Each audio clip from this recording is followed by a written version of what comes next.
Welcome back to the Foundation in C# course. We're currently in Module 6, and in this lesson, we're going to be looking at extension methods. Extension methods can be a lot of fun, and they can make your code read really well. It makes it a lot easier for the person coming after you, or even yourself later down the road, to read what your code is doing. So let's look at them. Let's create a new project, a console app.NET framework. We'll call this extension method demo and extension method demo app. And .NET Framework 4.7.2 is fine. And once we create that, we'll add our console read line at the end. So let's create a new class, public static class. Notice I said static, so it's not going to be instantiated.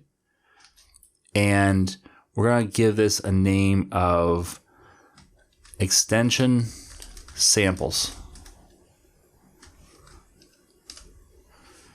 Now, an extension method, let's create one, and then we'll look at what it does or how it does it.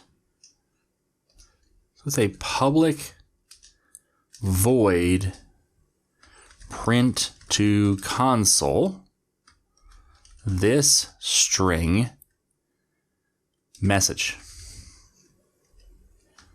And I'm saying yellow maybe because I don't have it, I'm not marking it as static. Public static void print to console. So we got a static class and a static method. This is important for extension methods. Extension methods have to be static and they have to be in a static class. Now the other thing to note is the keyword this. And this is very important because it indicates that this is an extension method. The this right here says this is what we're extending. We're extending string. And we're going to add this method to any string. So I'll show you that in just a minute, but let me just do console write line message. Really simple. So we're going to pass in a string and we're going to print to the console. What does that look like? Well, let's create a very simple string, hello world. And at the end, I'm going to hit dot.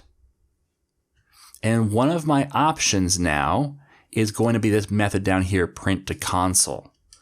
So if I just start typing print to console. If I open my parens, notice that it does not ask me for any string to pass in. It says, in fact, there's no parameters to pass in. Well, what does that mean? Well, what it's doing is it's saying you've attached yourself to a string. Therefore, I can assume that that's what you're passing in. And that's where the this comes in. It says, okay, when you attach yourself to a string, pass the value into that and put it into this parameter. Now, what does that do? Well, if you run this, it's going to print out hello world to the command line or to the console. Well, the reason it did that is because it took this string, it passed it into message, and it said, go ahead and print out that message. That's a simple example, but notice how I don't control string. That's not something I own. That's Microsoft controls that. It's part of the .NET framework. And yet, I attach my own method to strings. We can do this even further by attaching to other types, and we can even chain them together. So let's create a public class hotel room model. So pretend this is going to encapsulate what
public static hotel room model.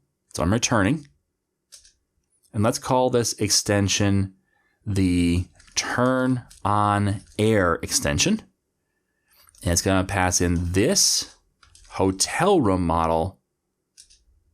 We'll call it room. And we're going to pass in just that. And now we're going to say room dot is air running equals true. Just basically turn it on. And then return room. Now I'm returning room, and you'll see why in a minute. I'm returning room even though the person we're calling from already has that object. But I'm still returning it, and I'll show you why. But first, let's create a public static hotel room model, and this one's going to be set temperature. And the temperature is going to be this hotel room model room, but then also temperature. Okay, so now we can say room dot temperature equals temperature, and then return room. Really simple methods, but you see where I'm going with this. One more, public static hotel room model, open shades, this hotel room model room, and let's say room dot open shades. Oops, not open shades. The property is R shades open equals true. Return room. I'll create a copy of this, but I'm going to create another one that is close shades.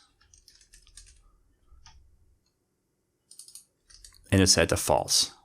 So I could have created one method and passed a Boolean in, but this way I can create two that have different names and they're a little more clear as to what they're doing. Passing in open shades false is a little less intuitive than passing in just calling closed shades. So now that I have these extension methods and they're extending the hotel room model, now I can come up here and when I create a hotel room model, I'll say room equals new hotel room. I can say room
we should have turn off air. Let's do that. Turn off air. There we go. So turn off air and close the shades. We don't need to adjust the temperature. Just turn off the air and close the shades. Okay? Now we have, again, a very readable set of method calls where we can understand what's going on very, very quickly, even though multiple methods are being called. Now, we could have created methods that were just methods, but then we'd have to pass in the values. You'd say turn on air, pass in room. And then that return, we then say set temperature and pass in the room. And that can get really messy really quickly. So it looks something like this, where you say turn on air and pass in the room. And then we'd say, well, we want that returns the hotel room model. So we can cut that and say set temperature and pass in turn on air and have the room. Well, actually we want to open shades too. So cut that out and open shades and pass that in. And now we've got, I'm not sure I have the right number of parens. I do. But it's ugly, right? Open shades, passing in set temp. What's going on here? And what's the order? Oh, the order is wrong, because the first thing we do is turn on air. Oh, no, order is right. And so you're not quite sure. But if it was wrong, we'd have to like pull this out and move it. It would keep a mess. Whereas with this method, really simple. Boom, boom, boom. Here's what we're doing. To our room, we're turning on the air. We're setting the temperature to 72.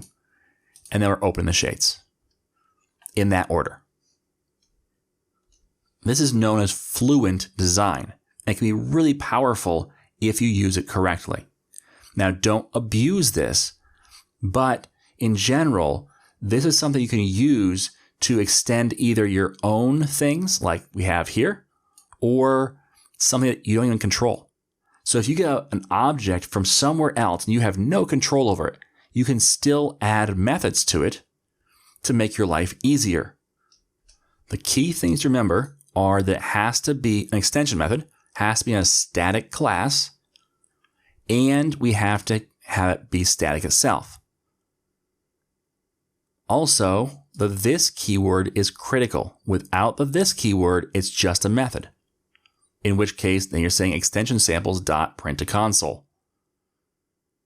So this keyword is critical. If you want to pass in more parameters than just what you're attaching yourself to, then just keep passing them in the list like any other parameter. You'll just be missing the first one, since that's the one where you're attaching directly to the object. And there you go. That's extension methods in a nutshell. You create these simple little methods that append on code and make your life easier. So let's look at the tip for today, which is, let's get there. Extension methods make it easier to read your code. Pretty simple. And that's really the point of extension methods. They make it easier to read your code. It also makes it easier for you to call things too. Think for a minute if you had a list of data and you wanted to save it to the database. Now, we haven't gotten into databases yet, but let's say you wanted to save it to the database. Wouldn't it be really cool and simple if on your list, let's call it people, is your list variable name? You said people.save to database. That's it. Real simple. And then it takes care of it for you. Even though it's a list, which we don't control the list type in our code, that's something that comes in the .NET framework. But just people.save to database. Really powerful stuff. So it can make your code really easy to read, but also really easy to work with as you create a library of these extensions. So your homework is to create the following chain using extension methods. Person. So you're going to create a person object, set default age, print info. So set default age probably puts a value into the age property. Let's just say it's, 18 or 21 or 35, whatever you want the default to be, just set that. We're not passing in the default age. You're just saying set the default age. And then you're going to print info, which is going to take, let's say, the first name, last name, maybe person's age, and print it out to the console. So try creating that chain where you're setting the default age and printing the info. Okay? Once you're done that, then come on back for the next lesson.